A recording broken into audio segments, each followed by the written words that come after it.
So, ang pinaka naisip kong maging proposal sa kanya is sorpresahin siya sa ER ng Maddox. So, yung sorpresang naisip ko, Nakikontsaba ka ng isang isusugod. hindi. May sinaksa ka. Ano, sinaksa ka? Pwede ko ba ilagay dito yung siksik sa loob ng sugat? Nagsuot ako ng prison uniform, pare. Ha? Posas ako, tapos gumawa ako ng ball and chain. Wow, performative male.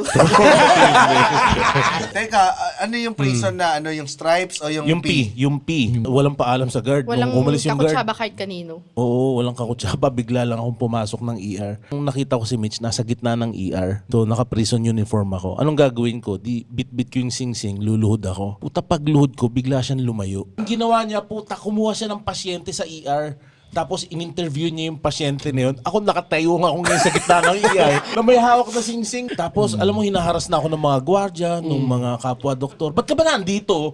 Di ako makasagot, pare. Sobrang nakakahiya. Pati yung pasyente, ba't ka ba nandito? Kasi naninikit din ko eh.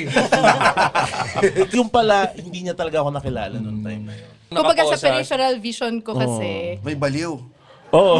may prisoner. So sabi ko, ba't naman sa akin bibigay ito? Parang hindi ko kayang i-handle yung ganyan. Alam, nakakatawa noon, nung nakaupo ako doon habang nag-aantay, may inatake sa puso na pulis na hinatid ng 2 pang pulis. Kakatabi kami doon. Tatlong pulis, Lahat isang na, no? preso.